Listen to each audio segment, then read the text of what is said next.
आज की कविता आपके सामने प्रस्तुत है। कोरोना कानून हवे, दोहरी देहरादून हवे, केहू केहू कुछ कहेला, केहू अफलातून हवे। पूरी दुनिया के रोग लगल, जे रोगी से जे रोग सटल, पेपर बोले टीवी बोले, तनिको मुंह से मास्क हटल।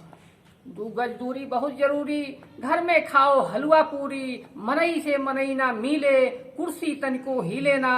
हमहुआ हनुमान चालीसा पढ़ब, देवी देवता अपन गढ़ब, अपनी लंका अपने फूकब, माल लुटाई तनिक ना भूकब। जगत गुरु चेतन संग जाके, कुछ सीखब कुछ पढ़ब बाके, जान बचाई पियब काढ़ा, सुई देख के फुकलस डाढ़ा। कहेला कुछ एमा जहर बा, लड़ लगवैबा त तू ना मरबा। 2 गो बात सुन के भैया, हमरो डूबल चाहे नैया। तोरे ऊपर सांस तो होले, चेतन काढ़ा बुद्धि खोले, उल्टा पाठ पढ़ावल जाता, असली चोर का कहीं न पाता। चली जो घरा धाम हवे, कुछ पढ़ी लिखी का काम हवे, हर रोग का नुस्खा मिली, सबका काम तमाम हवे। धन्यवाद।